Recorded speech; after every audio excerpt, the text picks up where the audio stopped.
I want to thank you, Senator Owens, for introducing me today on Mourad Owens Media. I met Senator Owens 20 years ago when he was a former state senator for 3 consecutive terms, and he has served on the state senate for 12 years. To me, once you earn the title, being a senator for 3 consecutive years, you will always be a senator.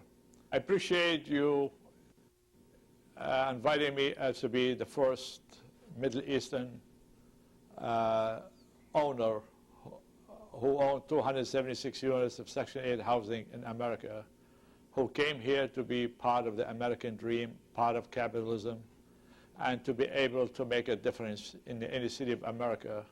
My specialty as a developer is affordable housing. And Mandela was renamed in 1987 in order to free Nelson Mandela when he was in prison.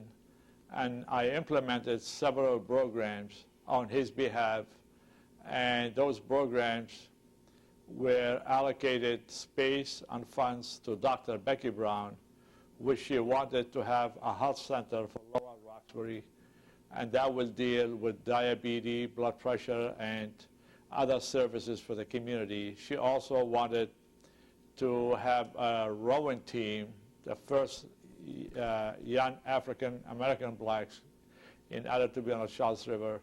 Also, she wanted to have other activities as far as the basketball team, and she wanted to work with the youth. So I was honored to do that on behalf of the name Mandela.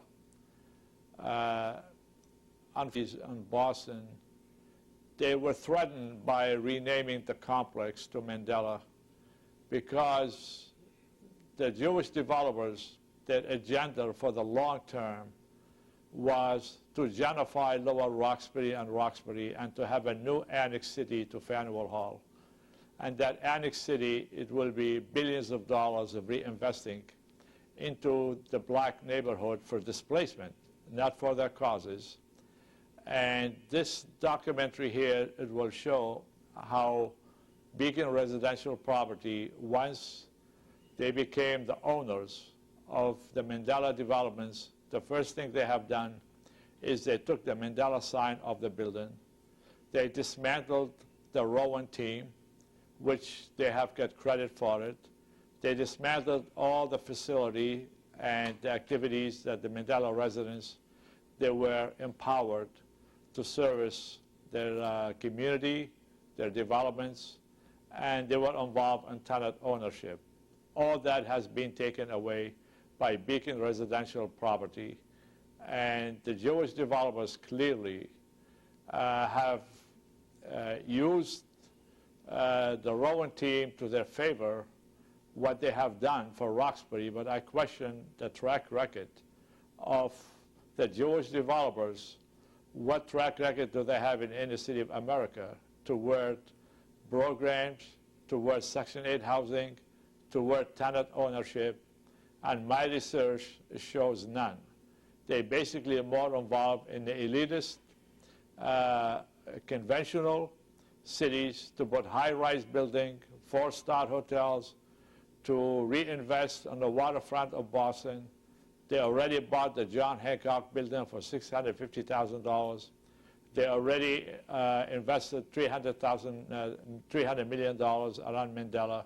So the agenda for them to take Mandela, deny the tenant ownership, and basically convert the units into luxury condominium, which they will make a killing, but also they will satisfy the agenda of the Boston Redevelopment Authority, the City of Boston, Department of Revenue, and HUD.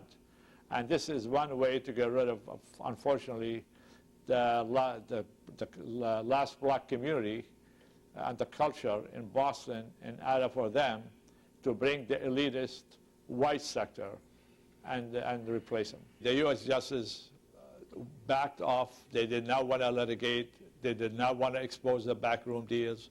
They did not want to expose the corrupt federal judges in America, and they did not want to expose Beacon Residential Property, whose the owners, Norman Leventhal, and the other four principals, who they are Jewish, Howard Cohen and others.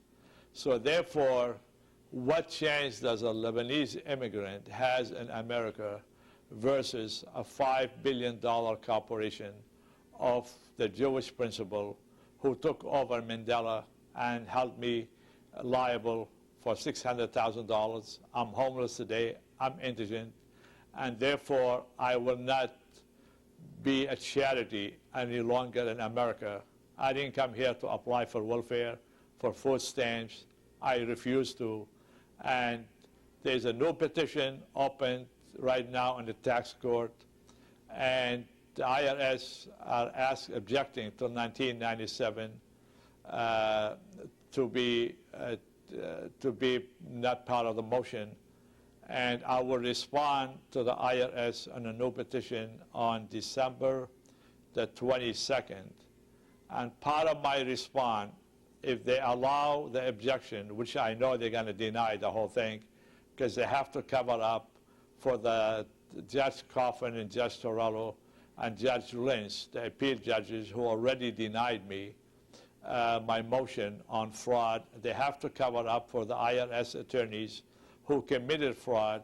So this case is being denied. So part of my motion on December 22nd, I will also forward to them, part of it, you can assume that, my American passport, and that will be Exhibit B, denouncing my citizenship. I will send a press release to all the Middle Eastern media, to also email Nelson Mandela, United Nations, and Secretary of Commerce and Secretary of the State, Dr. Rice, and I'm going to seek help from all of you. It's time to really protest the corruption in the federal government. President Bush could have made a difference, but instead he backed up his colleague, the Jewish developers, and the takeover.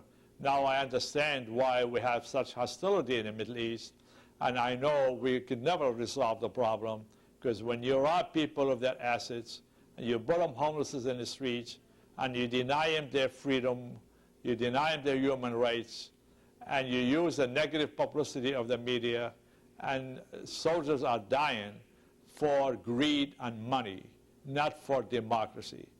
So therefore, as a protest to the president and the Beacon residential property and the Jewish principles, that will be my stand unless something of an investigation will develop in the next 60 days.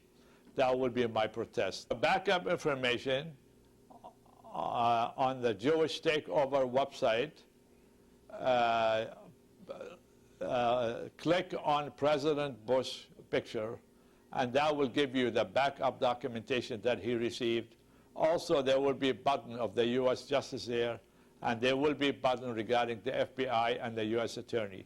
So clearly, they had over 80 pounds of documentation, the FBI, and all these documentation was sent back to me about a year ago, and today they are in the possession of the former state senator Bill Owens. I kept it with him for the community to use later on to where the gentrification and other fraudulent deals is taking place. Thank you.